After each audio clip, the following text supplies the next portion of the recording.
Thank you very much. एक नए episode के साथ महताब हाजिर है। सर, हम इससे पहले आप बात कर रहे थे डिवेल्युएशन की। सर, अगर जी 2018 में, ये एक मफरूजे पे मबनी मैं सवाल कर रहा हूं, 2018 जी में पीएमएलएन की हुकूमत होती तो आप आईएमएफ के साथ किस तरह का एग्रीमेंट करते सर? मैं अर्ज करता हूँ, मैं अगर इजाजत हो तो जो पहली बात मुकम्मल कर लूँ, हम वक्फे पे चले गए थे। जी बिल्कुल कर लें सर। क्योंकि मैं एक मेहताब डिवेल्युएशन साहब, के बारे में वैसे मैं मैं उधर आपको रहा एक बात जी बताऊं, जो जी क्रिटिसिज्म किया जाता है सर, वो ये है कि 9 बिलियन डॉलर्स जो है वो स्टेट बैंक के जाया हुए आर्टिफिशियल एक्सचेंज रेट को रखने के लिए। मैं अर्ज करता हूँ। तो मैं बता रहा था कि मैंने, जब मुझे वो डिमांड की गई तो मैं खड़ा हुआ। तो अगले दिन हमारी प्रेस कॉन्फ्रेंस होती है, लास्ट डे के बाद हम वहां से ज्वाइंट प्रेस कॉन्फ्रेंस करते थे कि जी जो कम्युनिके कि जी हर चीज ये है वो है वगैरह। तो मैंने कहा जी, मैंने हाथ आगे किया, मैंने कहा we will say bye bye to you tomorrow. मैंने कहा कि you have no right to tell me where my country's currency should B.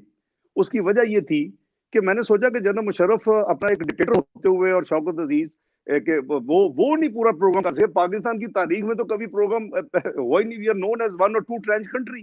तो हमने मैक्सिमम जो किया था मुशर्रफ साहब के जमाने में, तो हमने तो अपना 9वें और 10वें की तरह हमने वॉक अवे कर दिया था, छोड़ दिया था। और हमसे पहले जो हुकूमत थी वो तो 3 लेवल क्रॉस किए थे, 12 में से चौथे पे छोड़ के चली गई। तो मैं अमेंडेड, मैंने कहा हम अल्लाह के फजल से मैनेज करेंगे। तो फिर वो मुझे वापस जो भी है वो लंबी स्टोरी है। तो मुझे उन्होंने फिर मैंने नहीं माना, ना मानना चाहिए। अब आप आ जाते हैं, आप फरमा रहे हैं कि दिसंबर 2018 में। मेहताब साहब, आई गारंटी यू अगेन, मैं बाप को जिम्मेदारी से कह रहा हूं, अगर 2016 में पाकिस्तान में डॉन ली का ड्रामा ना किया जाता, अगर उसके बाद पनामा लीग का ड्रामा ना किया जाता, if we have moved on to the economic जो रिकवरी हम कर रहे थे और जिस तरह हम चल रहे थे जिस स्पीड के साथ, यू आपको कभी आईएमएफ के पास दोबारा जाने की जरूरत नहीं थी। आप कितना जाता है जी, अमेरिका कितना आईएमएफ के पास जाता है, वेस्टर्न वर्ल्ड कितना आईएमएफ के पास जाता है। आपने अपने इकोनॉमिक इंडिकेटर्स को ठीक करके आपने सेकेंडरी मार्केट को एक्सेस करना है। ये लोग ना आईएमएफ के पास जाते हैं, ना उनकी डिक्टेशन लेते हैं। जो चंद लोग, चंद कंट्रीज गई हैं, ग्रीस गया है, दूसरे कुछ कंट्रीज जाती हैं यानी यूरोप से और वेस्टर्न वर्ल्ड से। फिर मैं तो मजाक में कहता था, जब मुझे उनके बड़े टॉप लोग कहते थे कि प्राइम मिनिस्टर की मौजूदगी तो कहीं थे बड़े सख्त हैं फाइनेंस मिनिस्टर, 6 से 8 रुपए कर दें, मैं कहता था you have ruined many economies of the world. I can prove it. Pakistan में devaluation doesn't work, the ground realities are different. उसकी वजह यह है, आप एक्सपोर्ट सरप्लस कंट्री नहीं है। यू आर नॉट चाइना कि आप 4% डिवेल्यूएशन करेंगे तो आपके बिलियन ऑफ डॉलर के एक्सपोर्ट एकदम से ऑर्डर्स मिल जाएंगे। आप मैन्युफैक्चर टू एक्सपोर्ट करते हैं। जब आपको ऑर्डर मिल जाते हैं आपके एक्सपोर्टर को, तो जनाब आपको 5-6 हफ्ते की रिलीफ मिलती है। मैं प्रेसिडेंट ऑफ चेंबर रहा हूं आज से 28 साल पहले। मुझे पता है कि कैसे सिस्टम वर्क करता है। जब भी डिवेल्यूएशन, पहले तो पैग होती थी, डिवेल्यूएशन गवर्नमेंट अनाउंस करती थी। जी आपके फॉरेन फॉरेन जो इंपोर्टर हैं, आपके एक्सपोर्टर से आगे आधा करीबन डिस्काउंट लेते हैं कि आपको हुकूमत ने ये कर दिया, हमें आधा डिस्काउंट दे, वरना हम ऑनर नहीं करेंगे। ये होता है। बाकी जो आधा होता है, आपकी हर चीज की कॉस्ट पड़ जाती है। मेहताब साहब, वी मस्ट नॉट फॉरगेट, हमारा 60% के करीब एक्सपोर्ट में इंपोर्टेड कंपोनेंट लगता है। तो जी सर। आपकी कॉस्ट इन्फ्लेशन इतनी बढ़ जाती है। ये हमारे दोस्तों को समझ नहीं आती, जो पाकिस्तान में थेरीज बना के बैठाते हैं और बैठ के टीवी टॉक शोज में करते थे हमारे जमाने में कि ये मैंने 99 भी संभाला, देखा हुआ है और डील किया हुआ है। मैं उस वक्त 69 रुपीज से 52 पे लेकर, अल्लाह के फजल 10 महीने वो स्टेबल था। अगर वो मुशर्रफ साहब कू ना करते, तो मैं ये अर्ज कर रहा हूँ कि आपका सवाल जो है ना, पाकिस्तान को आईएमएफ के पास जाने की जरूरत नहीं होनी चाहिए थी। हम सेकेंडरी मार्केट को एक्सेस करते। हम 9 साल के बाद पाकिस्तान, जब हमारे दोस्त हफीज शेख साहब गए पीपल्स पार्टी के जमाने में, तो क्यों वापस आ गए थे रोड शोज करने के बाद? उनको कहा कि जनाब आपके इंडिकेटर्स इकोनॉमिक ठीक नहीं है, आपका 500 मिलियन का बॉन्ड नहीं बिकेगा। यही हुआ था ना। जी उन्होंने सर। फोन किया, यूसुफ रजा गिलानी साहब ने कहा वापस आ जाओ, वापस आ गए। जब हम गए, हमने अपना एक दुनिया को रोड मैप दिया। हम आईएमएफ के प्रोग्राम विद इन 1 मंथ चले गए। हमने अपने बजट में सेल्फ अपने ऊपर रिफॉर्म्स इंट्रोड्यूस कर दिए, जो उनकी विश लिस्ट हो सकती थी, जो हमने खुद, क्योंकि देखें जी, आपने अपने आप को करेक्ट करना है। तो उसके नतीजे में आपको याद होगा कि जब हमने 500 मिलियन का बॉन्ड फ्लोट किया ऑलमोस्ट आफ्टर मैनी ईयर्स, क्योंकि मुशर्रफ साहब के जमाने का बॉन्ड के बाद पीपल्स पार्टी का एक बॉन्ड इशू नहीं हो सका अनफॉर्चुनेटली। तो उस वक्त हमें 14-14 टाइम्स ओवर सब्सक्राइब हुआ।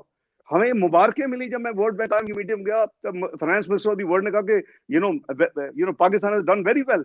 तो बात यह है कि आप सेकेंडरी मार्केट आपका होना चाहिए, कि आप इतने, आपके इकोनॉमिक इंडिकेटर इतने स्ट्रॉन्ग और सस्टेनेबल हो कि आपको IMF वर्ल्ड बैंक के कंजे से निकल जाना चाहिए। क्योंकि मैं सर एक आपसे अगर मुझे इजाजत दें, जी सर आपने डॉन लीग का हवाला दिया, जी ये डॉन लीग क्यों हुआ था सर? और डॉन लीग में कौन सी ऐसी बात थी जो कि पब्लिक नॉलेज में पहले नहीं थी? देखें, मेहताब साहब, मैं छोटी बात करने की कोशिश करता हूं। डॉन लीग बेसिकली वो था, अगर आपको याद हो जो वर्ड्स कोट हुए थे, प्राइम मिनिस्टर कह रहे थे कि वी आर गेटिंग आइसोलेटेड। आज हम जी किधर सर। खड़े? आज आप करीब 3 दोस्तों ने आपके फाटक में आपको वोट नहीं देते, और आज डॉन लीग इन टोटलिटी ये फाटक के हवाले से था। मैं ब्रीफली बता देता हूं कि हमने, अगर आपको याद हो, जब आए थे, we were at virtual black होने वाले थे, और हम वर्चुअली उस पॉइंट पे खड़े थे। हमने पहले साल जो एशिया पैसिफिक ग्रुप उस वक्त पाकिस्तान को मॉनिटर करता था, जिसमें ऑस्ट्रेलिया, इंडिया, APG सर, बिल्कुल। कनाडा, ये कंट्रीज थे, तो उनके साथ रेगुलर मेरी मीटिंग होती थी फाइनेंस मिनिस्ट्री में।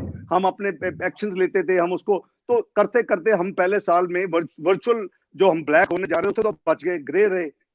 फरवरी 2015 में, इफ यू रिकॉल, तो जब हमने काफी कुछ कर लिया, लॉ चेंज कर लिए, एक्शंस ले लिए, तो एक खत लिखा गया, वो हमारी रिकॉर्ड का हिस्सा है, सीक्रेट खत है, लेकिन ऑब्वियसली सारे कैपिटल्स में है, मुझे तो यहाँ लोगों ने वो उसको रेफर किया है, उसको मेंशन किया है। तो वो हमने प्लानरी जो हो रही थी फरवरी 2015 में, वो मेरा खत था, मैंने लिखा कि जी पाकिस्तान ने ये किया है। पाकिस्तान नेशनल एक्शन प्लान बना चुका था, पाकिस्तान आगे ये हम एशिया पैसिफिक ग्रुप को हमने सेटिस्फाई कर दिया है, उनकी रिपोर्ट आपको पास आ गई है। अब आप, मेरा कंक्लूडिंग पैरा था सेकंड पेज पे, कि अब पाकिस्तान को ग्रे से व्हाइट लिस्ट में डालें। और हम अल्लाह के फजल से जब वो पढ़ा गया पेरिस में प्लेनरी में फाटक की, तो पाकिस्तान व्हाइट हो गया अल्हम्दुलिल्लाह। आपको याद होगा मैंने जी बिल्कुल। उसके बाद प्रेस कॉन्फ्रेंस भी की। वो आज आप बिल्कुल देखें सर। कि वो जो हमने एक्शन लेने थे महताब साहब, वो हम कुछ काम करने थे, वो काम नहीं कर सके। और उन कामों पे हमारी बहस हो रही थी, जो हमारा एक सिविल मिलिट्री फोरम है, और मेरा एजेंडा होता था स्टैंडर्ड। आज हम कई गुना उससे ज्यादा डिलीवर कर चुके हैं। उस वक्त अगर हम वो काम कर देते तो हमें ये खिफत ना उठानी पड़ती जो आज हम उठा रहे हैं। और आज भी मैं समझता हूं हमें पूरी कोशिश करनी चाहिए कि हम निकले, क्योंकि ये ग्रे में रहना को हमारे लिए कोई अच्छी शगुन नहीं है बिजनेसमैन के लिए। तो ये है जी, वो डॉन लीक तो सारी की सारी वो थी। और मैं उस वक्त भी कहता था कि ये 50% चांस है कि सिविल से लीक ही नहीं हुई। मैं आज भी कहता हूं, आज मैं 90% यानी कॉन्फिडेंट हूं कि ये सिविल से लीक ही नहीं हुई थी। पहला वो बड़ी बिटर स्टोरी है, उसके पीछे जाने का फायदा नहीं है। लेकिन हमें सब सीखना चाहिए कि अगर इलेक्टेड प्राइम मिनिस्टर और फाइनेंस मिनिस्टर आपको ये कह रहे हैं कि आप ये काम करें, और आपको वो काम करने चाहिए, there has to be a discipline in the country. अगर फाइनेंस मिनिस्टर कह रहा है कि फिजिकल डिसिप्लिन सिर्फ प्राइम मिनिस्टर पे सिर्फ लागू नहीं होगा, और उनके मैं आते ही 43 बिलियन डिस्कशनरी फंड को जीरो नहीं करूंगा, तो आपके ऊपर भी वही फिजिकल डिसिप्लिन लागू होगा। ये हम आप इस माइंडसेट से निकल आए कि जी एनीबॉडी इज सर अबव वैसे एनीथिंग। ये मुझे बताएं, आपसे नाराजगी की वजह शायद ये तो नहीं थी कि जो एबटाबाद में कुछ एक्सपेंशन करवाना चाहते थे, आप उस पर रेजिस्ट कर रहे थे सर? नहीं नहीं नहीं, वो नहीं है मेहताब साहब, वो नेशनल चीजें हैं, मेरा ख्याल है उस पर कभी बात करेंगे। लेकिन मेरी मेरी जो है ना, अब देखना कि अब आप कितना भोंडे तरीके से मुझे, फिर जब वो पावरफुल है ना जी, जब आपने डिसाइड कर लिया मेहताब हैदर को टारगेट करना है, तो फिर उसको चाहे उठा ले, उसको चाहे जो करना है कर लेते हैं। बड़ी बदकिस्मती है कि वो मेहताब हैदर अपने लिए तो नहीं कह रही है, सागदार अपने लिए तो नहीं कह रहा। अगर वो फिजिकल डिसिप्लिन की बात करे तो अपने लिए नहीं कह रहा, अगर वो सीपैक को समझा रहा है तो अपने लिए नहीं कह रहा, अगर वो डॉन लीक वापस करवाता है प्राइम मिनिस्टर ऑफिस की, आपने बेतौकीरी कर दी, वो अपने लिए नहीं कह रहा। ओ भाई आ जाए भाई, जमीन पे आ जाएं, अपने आप को सुपरा ना समझें। कोई सुपर नहीं है, हम सब आजिज लोग हैं, हम सब अल्लाह के बंदे हैं, हम सब इस मुल्क के लिए जो भी जिस कैपेसिटी में है, मिल के मुल्क को आगे लेके जाना चाहिए। ये हमारी बदकिस्मती है अच्छा सर, कि हम एक सवाल अगर इजाजत दें और इसका मुनासिब जवाब दें, अगर मुनासिब ना समझे तो ना दें। ये जी बात जी ठीक है सर कि आपके स्टाफ को भी उठाया गया था? जी जी जी जी जी जी मैं उस वक्त पाकिस्तान के ब्याह पे फ्रांस के सदर के साथ मीटिंग कर रहा था, मैं पेरिस और में था। क्यों उठाया गया था सर उससे? पर छोड़े, मुझे ये पता चला है कि सर उस पर बड़ा तशद्दुद भी हुआ था। पर जो भी हुआ, देखे बजाय हम माजी की तलखियों में जाएं, मेहताब साहब, let's move forward, let's resolve कि हमने ठीक है सर। उल्टे पुल्टे काम नहीं करने। हम सब ने, मैं रिपीट कर रहा हूं, देखिए हमने फेडरल मिनिस्टर के फंड्स को जीरो किया। मैंने मियां नवाज शरीफ की इजाजत से 43 billion prime minister district fund पहले बजट में जीरो किया और हमेशा जीरो रखा। हमारी एक हिस्ट्री है, हमने इस मुल्क में जहां से हंड्रेड ऑफ बिलियन लोग बनाते थे और मुल्क को 19 बिलियन मिलते थे, जिला जिला ऑक्टन जिला टैक्स महसूल चुंगी आपको याद होगा 26,000 पॉइंट पे वो इकट्ठा किया जाता था, हमने उसको खत्म किया। तो देखिए, अगर आपने मुल्क को आगे लेके जाना है, अगर हमने मुल्क को तरक्की दिलवानी है, अगर हमने 22 करोड़ अवाम को अपने कॉमिटी ऑफ नेशन में बकार तरीके से लेके जाना है, तो फिर हमें ये जो चीजें इसको खत्म करनी पड़ेंगी, ऐसी चीजें। तो ये अनफॉर्चुनेट है कि जी फिजिकल डिसिप्लिन लेकिन डार साहब, जी लेकिन डार साहब ये मुझे बताएं, अगर एक फाइनेंस मिनिस्टर जो कि इतनी इंपॉर्टेंट पोजीशन पे हो और उनके ऑफिस की बगिंग होती हो, और मुझे याद है कि 2017 में आपने बकायदा अपने ऑफिस को बकायदा एक यानी किया था, मुझे बिल्कुल याद है सर अच्छी तरह। तो आप किस तरह से काम कर सकेंगे सर? देखिए, मुझे मुझे वैसे बगिंग कर ले, मुझे कोई अल्हम्दुलिल्लाह मैं कोई नेशनल सीक्रेट बेचने वाला इंसान नहीं हूं। मैंने अल्लाह के फजल से मियां नवाज शरीफ की क़यादत में अपने मुल्क के लिए हमेशा बेहतरी के लिए काम किया। मैंने इंटरनेशनल अदारों के साथ आंखों में आंखें डाल के कभी कोई डिक्टेशन नहीं ली, चाहे वो सीपैक हो, चाहे वो K3 K4 हमारे न्यूक्लियर प्रोजेक्ट की फाइनेंसिंग हो, चाहे वो न्यूक्लियर और जो मिसाइल प्रोग्राम है उसकी फाइनेंसिंग। अल्हम्दुलिल्लाह मैंने कभी डिक्टेशन नहीं ली, और मुझे वहां तो टफ नेगोशिएटर के नाम से देना जाता है, लेकिन मैं जाती तौर पे तो मेरा कोई उनसे ना मामला है, ना कोई मेरी लड़ाई है। मैं पाकिस्तान का मुकदमा लड़ता रहा हूं। अब जब आप दो तीन चीजों में इतने आप यानी फिरौनियत में आ जाए कि अच्छा ये एक वाहिद फाइनेंस मिनिस्टर है, ना इससे पहले कभी की जरूरत है ना कहने की, ना इसके बाद इंशाल्लाह हम ये कोशिश करेंगे तो ना कहे, ये अच्छी सोच नहीं है। या तो मैं फिर कह रहा हूं कि अगर डॉन लीग की ट्वीट वापस हुई तो ये प्राइम मिनिस्टर ऑफिस की बेतौकीरी जो थी वो करेक्ट हो गई, उसमें किसी को दिल को लगाने की जरूरत नहीं है। और अगर मैंने फिजिकल डिसिप्लिन के को इंसिस्ट किया हर एक के ऊपर, तो वो मेरी जिम्मेदारी है।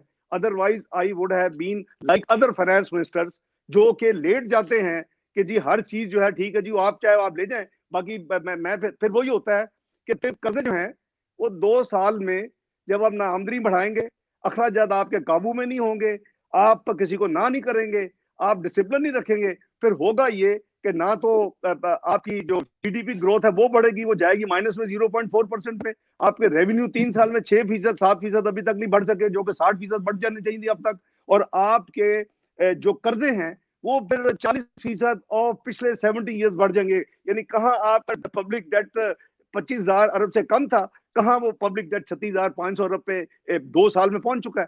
तो देखें, ये प्लीज मुल्क का सर एक मामला ये है। पब्लिक डेट पे बड़ी जरूरी बात कर रही है। जी जी public debt sir, public debt और लाइबिलिटीज को अगर देखें सर आप, जी तो ये 44.5 ट्रिलियन को टच कर चुकी है सर, और ये जी 100% ऑफ जीडीपी को क्रॉस कर चुकी है। जी तो ये कहां पे जाके रुकेंगी? ये तो अपने 5 सालों में एक रिकॉर्ड बनाने जा रहे हैं कि पब्लिक डेट और लाइबिलिटीज डबल हो जाएंगी, अगर 5 साल इनको मौका मिल गया पूरा तो। ये मैं मेहताब साहब कहाँ कहाँ रोए जी। आपको याद होगा, जरा आप अपनी रिफ्लेक्ट करें कि वादा कौन से किया था 10,000 अरब इसमें कमी करेंगे, याद है आपको? बिल्कुल सर। वादा किया था इमरान न्याजी साहब ने, आपके पास रिकॉर्ड है, निकाल लें अपना रिकॉर्ड। जब अपोजिशन में थे बिल्कुल इलेक्शन बिल्कुल किया था सर। 10 रेवेन्यू को 1 साल में डबल करेंगे, पीएमएल ने 5 साल में किया, और कर्जों को 10,000 अरब से कम करेंगे। This was the commitment to the nation, the two major commitments, क्योंकि ये बहुत इंपॉर्टेंट है। अब आपके सामने है कि वो जो debt and liability, by the way हमें ये क्लैरिटी हो कि लायबिलिटीज वो हैं जो पाकिस्तान की स्टेट में अकाउंट नंबर 1 ने पे नहीं करनी, जी जी पब्लिक जी, डेट है जो हमने पे करना है। आप तो माशाल्लाह समझते हैं क्योंकि सिस्टम को। ठीक है, बिल्कुल सही है सर। लायबिलिटीज इन्होंने इसलिए शोर मचाया था, लायबिलिटीज इन्होंने इसलिए शोर मचाया था ताकि एक हायर फिगर को पिच किया जाए दुनिया में। और इसलिए मैं सर आजकल पब्लिक डेट और लाइबिलिटीज चूंकि वो करते थे ना, हाँ तो जी उनको उसी के साथ कंपैरिजन करके मैं दिखाता हूँ। जी जी, मैं दोनों पे हम बात कर लेते हैं मेहताब साहब। तो जो पब्लिक डेट, जैसे मैंने कहा कि वो 25,000 से जरा कम था, 24,980, उसमें एक चीज मैं आपको बता दूं कि 1980 अरब डिपॉजिट भी पड़े हुए थे, मैं अभी उसको नहीं ले रहा, माइनस करेंगे तो 23,000 अरब के करीब था। मैं हम ग्रॉस ले लेते हैं क्योंकि इनके वो डिपॉजिट का नंबर हमारे पास नहीं है इस वक्त। तो 25,000 जो है, जैसे आपने फरमाया कि 36,500 में जा चुका है, ठीक है जी। अब जो पब्लिक डेट एंड लाइबिलिटी जो कि आपके इन्वेस्टर ने कोई फॉरेन लोन्स लिए हुए हैं, वो उसने पे करना है आपको, तो तब आप उसको उसका इक्वल डॉलर देंगे बेसिकली। तो ये उस लाइबिलिटीज को भी ऐड करते हैं ताकि हायर फिगर को पिच किया जाए, पिछली गवर्नमेंट को बदनाम किया जाए।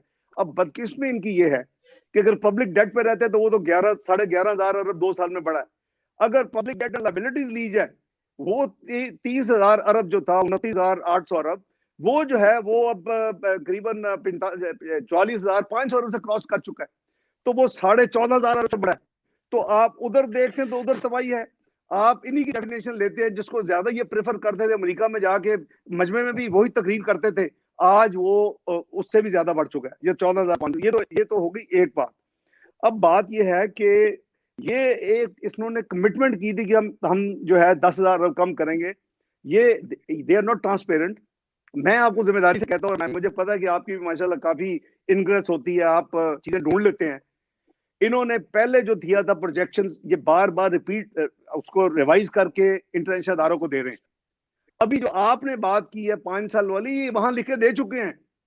ये वहां लिख जी के सर। दे चुके हैं कि 24,900 800 अरब के करीब जो कर्जा था पब्लिक डेट प्योर, क्योंकि असल वो फिगर ना दुनिया में वही कोट होता है कि जो liabilities you not going to pay, pay तो वो है जो जब कर्जा ले तो स्टेट बैंक में आए, पब्लिक अकाउंट नंबर 1 में, एफसीएफ में, और जब आप पे करो तो वहां से पे करो जब भी उठी हो।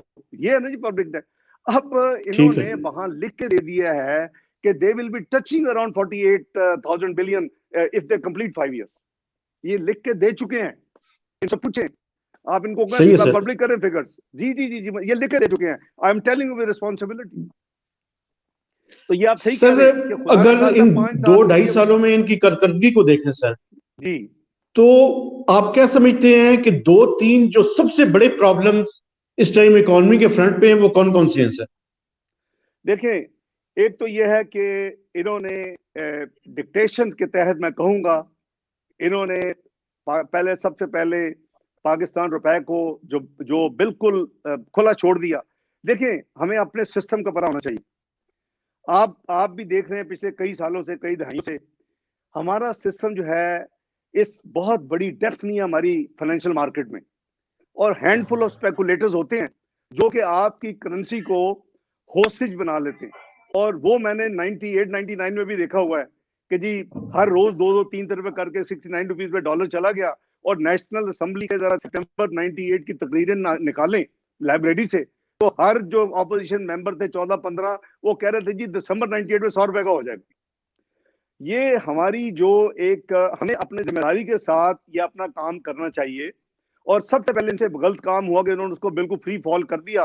वो जो हमारे दोस्त असद उमर साहब 126 और 127 की बात करते थे, वो भी भूल गए, और वो फिर बिल्कुल फ्री फॉल उसकी शुरू हो गई। दूसरा, उससे एक्सपोर्ट्स इन्होंने कहा था बढ़ेंगी। वो जो हमारे इकोनॉमिस्ट दोस्त हैं 2-4, जो हर वक्त आके टीवी में ये सरमन देते थे, क्योंकि वो उन्होंने कुछ और अदारों में भी यही समझाया हुआ था कि जी जब रेवोल्यूशन होगी तो एक्सपोर्ट आसमान पे चली जाएंगी। ओ भाई, पाकिस्तान का सिस्टम नहीं है। आपकी लेबर कॉस्ट, आपकी इन्फ्लेशन, वो उसको बिल्कुल इवन आउट कर देती है विद इन 3 मंथ्स, और you are back to square सही है। वन। हमारी हमारी इकोनॉमी एक्सपेंशनरी थी, हम ग्रोथ की तरफ जा रहे थे, हमारी इंपोर्ट ज्यादा थी, हमने 1100 मेगावाट के मंसूबे लगाए, एलएनजी के 3600 मेगावाट लगाए। तो ये हमारी जो एक एक्सपेंशनरी फेज थी विद रेफरेंस टू जीडीपी, हमने उसको बहुत भारी नुकसान दिया। अब हम ले रहे कि हम डिफेंस को अगर हमने डबल किया, तकरीबन 1100 अरब से क्रॉस किया, तो वो उनका कुछ पोर्शन उन्हें अपनी फॉरेन पेमेंट्स करनी होती है। अब वो जो पेमेंट्स करने के लिए रुपए खर्च करते हैं, तो हमारे जमाने में 104 रुपए का डॉलर खरीदते भेजते थे, आज 160 रुपए का डॉलर लेके भेज रहे हैं। तो इन रियल टर्म्स तो एक्चुअली नीचे चली गई ना जी उसकी वैल्यू, जी। या उसकी रियल। तो हमें सोच समझ के ये काम करना चाहिए था।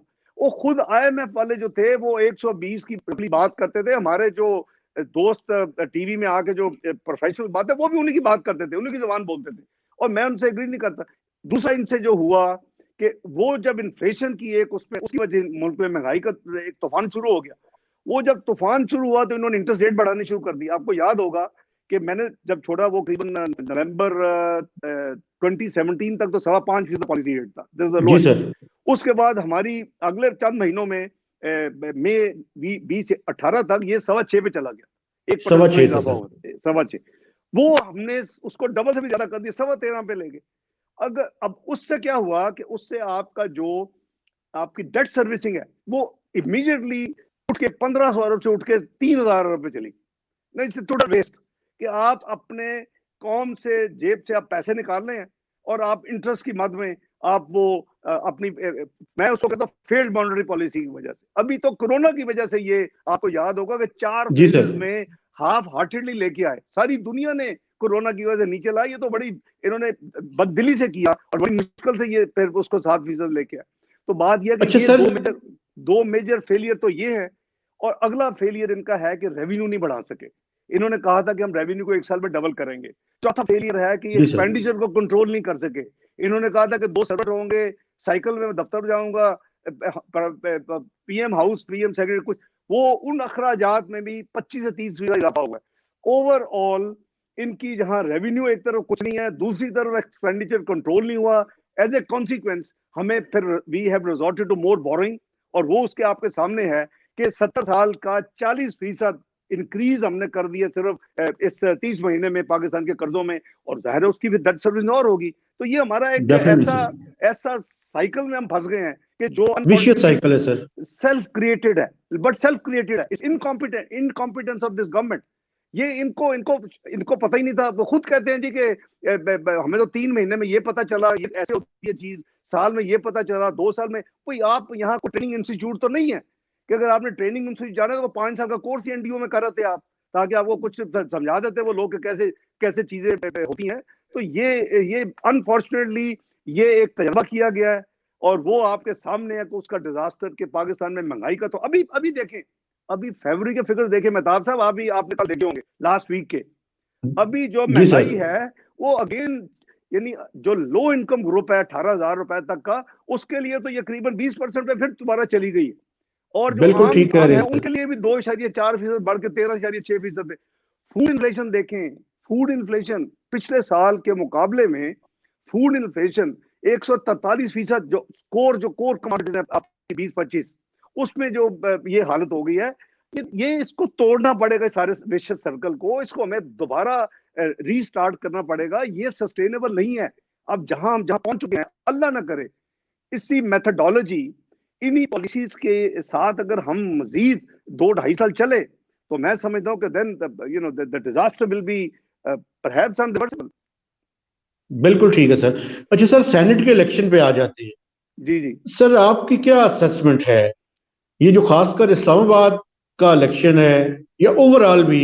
इस्लामाबाद का मैं इसलिए इंपॉर्टेंट समझता हूँ कि अगर इस्लामाबाद में पीडीएम के कैंडिडेट जीत गए तो ये तो मेरे ख्याल में प्राइम मिनिस्टर पे नो कॉन्फिडेंस होगा।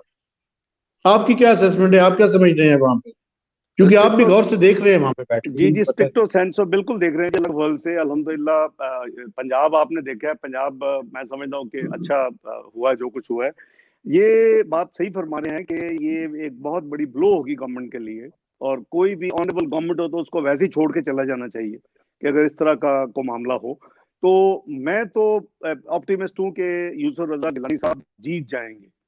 उसकी रीजन मैं यानी दुनियावी जो मुझे नजर आ रही हैं कि आपने देखा कि इमरान नाजी साहब केपी में गए तो करीबन उनके 12 एमएनएस गायब थे, नहीं आए। और कई लोग उनके नाराज हैं, कई लोग उनके हमारी पार्टी के साथ रजू करना चाहते हैं कि फ्यूचर में हम उनको टिकट दे दें और वो इनको वोट देने के लिए तैयार हैं। तो आप उनकी फ्रस्ट्रेशन मैं समझता हूँ कि जेन्युइन है।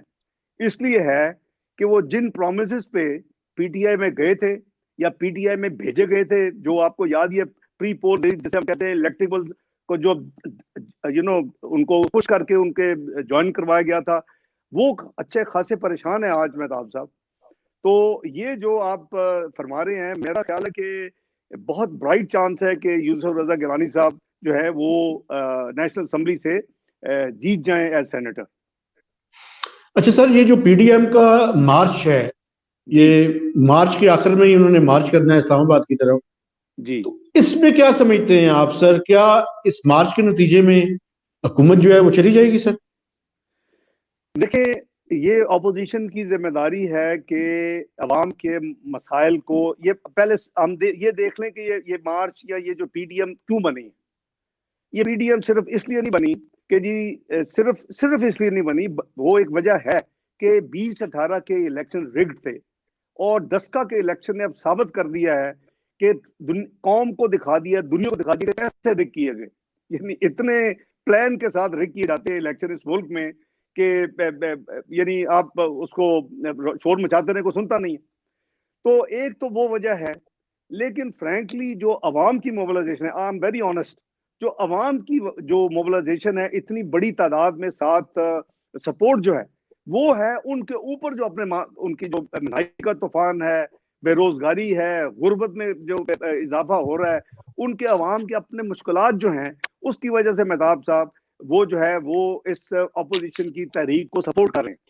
तो मैं समझता हूं कि गवर्नमेंट की अपनी इनकॉम्पिटेंस, नॉन परफॉर्मेंस और अब तक जो लॉसेस टू दी कंट्री दे चुके हैं। मैंने आपने मुझे बताया कि जी जो डेट एंड लाइबिलिटीज हैं वो 113 अरब डॉलर में पहुंच गए, ये आपने फरमाया ना जी अभी मुझे। मैं एक्सटर्नल ये डेट एंड लायबिलिटीज। जी एक्सटर्नल डेट जो है, तो मैं ये कह रहा हूँ कि जो एक्सटर्नल डेट जो 113 अरब बिलियन पे जो पहुंच गया है, करीबन उससे मिलते जुलते इन्होंने इकोनॉमिक लॉसेस पाकिस्तान के कर दिए, जीडीपी की वजह से, डिवैल्यूएशन की वजह से, जी। दूसरी तीसरी चीज वजह। तो अगर कोई सेंसिबल गवर्नमेंट उसको वैसे ही छोड़ देना चाहिए। भाई आपने 25-30 महीने के बाद अगर आपकी ये हालत है और आपको कुछ नहीं पता कि किधर आप खड़े हैं और आगे हमें कोई रोशनी भी नहीं नजर आ रही, तो ये लॉन्ग मार्च जो सारी जो चीजें हैं, इलेक्शन ठीक है, इलेक्शन तो है ही रिग्ड है, तो अब तो स्टैब्लिश हो चुका है। तो ये लॉन्ग मार्च इंशाल्लाह मेरे नजदीक अल्लाह ने चाहा तो कामयाब होगा जी। आखिरी सवाल सर, क्या ये तसर दुरुस्त है सर कि इस्टेब्लिशमेंट इनके पीछे से हट चुकी है? क्योंकि इस्लामाबाद में आजकल ये बहुत ज्यादा डिस्कशन है, इस्टेब्लिशमेंट उस हद तक सपोर्ट नहीं कर रही जिस हद तक पहले पीटीआई को कर रही थी। ये जी बड़ा मुश्किल सवाल है, ये आजकल बहुत स्पेकुलेट हो रहा है, लेकिन वो आप ये भी कह सकते हैं कि नौशहरा में इस्टेब्लिशमेंट पीछे हट गई, वजीराबाद में इस्टेब्लिशमेंट पीछे हट गई। तो जाहिर है कि हर जगह पे तो आप पंगा नहीं ले सकते, क्योंकि आप यू आर अंडर स्पॉटलाइट। 3 हल्कों में अगर जिमनी इलेक्शन एक दिन हो रहे हैं, तो वो डस्का में प्लान कर लिया गया। आप देखेंगे 337 हल्कों में मेहताब साहब, out of 360 polling station, PMLN despite सारा दिन गुंडागर्दी, यानी फायरिंग, लोगों को रोकना, औरतों को अंगूठे लगा के बगैर पर्ची दिए बाहर निकाल देना, ये सारी चीजों के बावजूद 337 हल्कों में पीएमएलएन जीत रही थी। अब वो उनका प्लान था ना, फॉल बैक प्लान जिसे कहते हैं, उसमें उन्होंने देख लिया कि जी इसमें रफली पीएमएलएन कितनी लीड से जीत रही है, पीएमएलएन का कैंडिडेट। तो उन्होंने वो ये 23 हल्के धुंध के लिए रखे हुए थे, और वो उन हल्कों के फिर जो हुआ आपके सामने, धुंध में वो ऐसे गायब हुए कि वो आसमानों पे चले गए और फिर वो 13-14 घंटे के बाद जमीन पे आ गए। तो आपने देखा कि जो उनके 23 हल्कों के भी जो 20 का डाटा अवेलेबल है सोशल मीडिया में भी, हमारे पास भी, जो हमारी धुंध में गायब होने से पहले 45 फॉर्म है, उसमें 2000 का फर्क है हमारा आपस में। यानी हम 9000 से करीबन लीड कर रहे हैं 337 पोलिंग स्टेशन में, इसमें 2000 की फर्क है। तो हम अभी भी जीत रहे हैं, हमारा कैंडिडेट, धुंध के बावजूद भी सब कुछ। लेकिन जब वो धुंध के बाद दोबारा नमूदार होते हैं, तो वो नए जो फॉर्म 45 है, उसके हिसाब से हम 11,000 वोट से हमारा कैंडिडेट उन सिर्फ 23 हल्कों में हार रहा है, 337 में जीत रहा है। तो ये हमारा बस काफी हो गया है, इसको बंद कर दे। मेरा ख्याल है अल्लाह करे कि ये अकल आ जाए, ये चीजें नहीं हेल्प करती हैं आपको। तो जो आपका सवाल था कि जी एस्टैब्लिशमेंट न्यूट्रल हो गई है, मेरा ख्याल है वो पिक एंड चूज है कि किसी किसी जगह पे वो कहीं नस्का में तो न्यूट्रल नजर नहीं आती, बाकी जब 2 हल्के थे, हालांकि नौशहरा देखें, व्हाट अ चेंज, कि उनका अपना है, 8 साल से वहां हुकूमत कर रहे हैं, और कितनी बुरी तरीके से वहां वो उनको शिकस्त हुई, डिस्पाइट ऑल दी एफर्ट्स। आप देखें मिनिस्टर जाते रहे, आप के वो जो फंड्स थे जो इन्होंने अनाउंस किए थे, डेवलपमेंट फंड्स, आपको जी याद सर। होगा, जिसमें मौकरी हुई, उसका जो फैसला आया, यानी सुओ मोटो फंड्स पे हो रहा है फैसला, एक ब्रदर जज के अगेंस्ट आ रहा है कि जी आप जरा चेंबर में बैठे। तो बात ये जी, हम यार इसमें निकला है, कौम खुदा के लिए इससे निकला है, ये कौम के लिए नहीं ठीक है।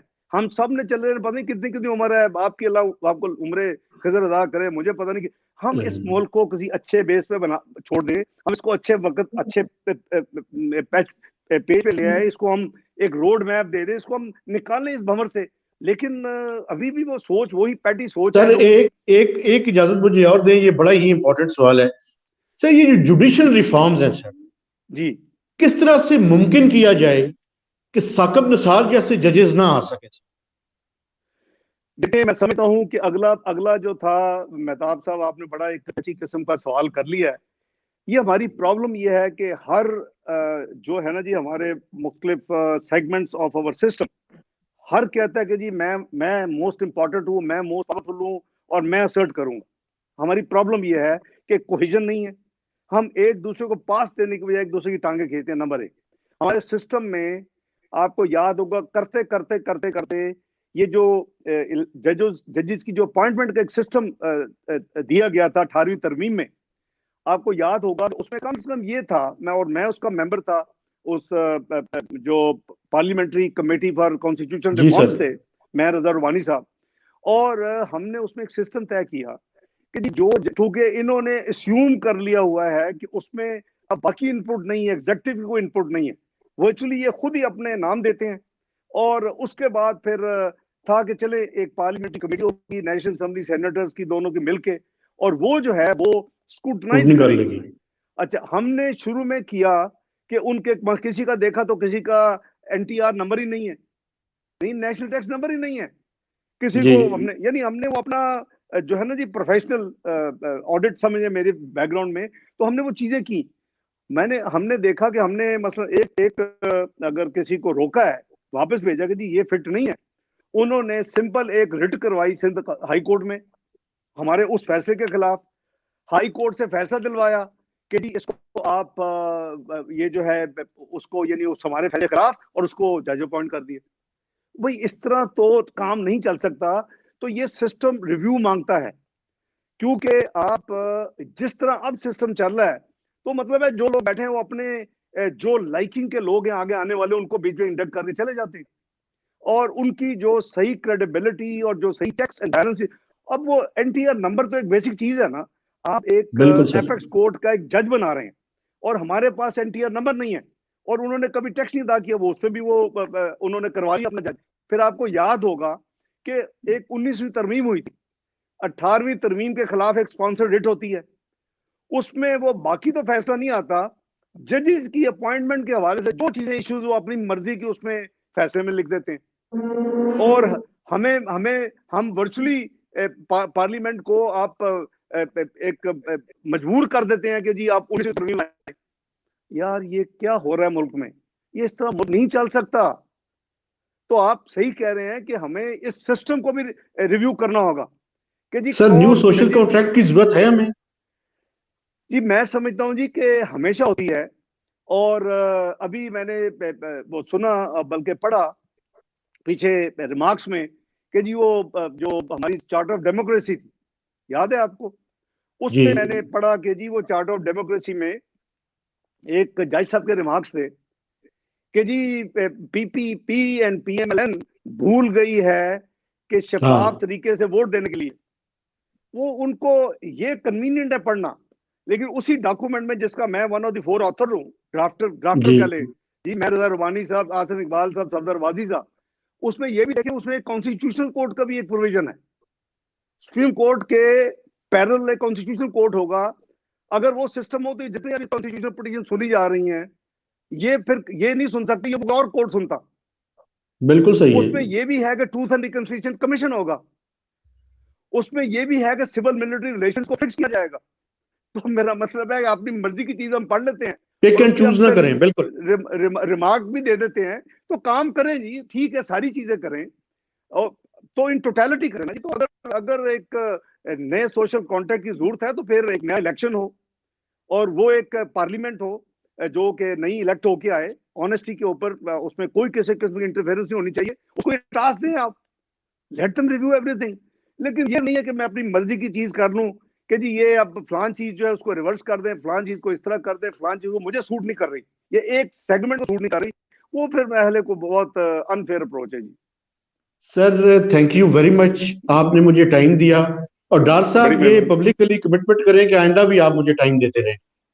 नहीं इंशाल्लाह मेहताब साहब, आपको याद है कि आप मेरे वन ऑफ दी फेवरेट, आप क्रिटिकल भी होते थे सब कुछ, तो हमारी क्वार्टरली आपको पता है रिव्यूज होती थी, मैं तो क्वार्टरली करता था आपको अपडेट बिल्कुल सी सर। ब्लॉग में। तो इंशाल्लाह बिल्कुल मैं हाजिर हूँ, बस मेरी कुछ तबीयत पीछे थोड़ी ठीक नहीं थी। इंशाल्लाह मैं हाजिर हूँ जी, इंशाल्लाह अल्लाह हम आपको सेहत कोऑर्डिनेट। दे सर, और थैंक यू आमीन। Very much. उम्मीद है जी इंशाल्लाह आइंदा भी बात होती रहेगी। Thank you very much. खुदा हाफिज। मेहरबान, अल्लाह हाफिज, थैंक खुदा यू जी। हाफिज।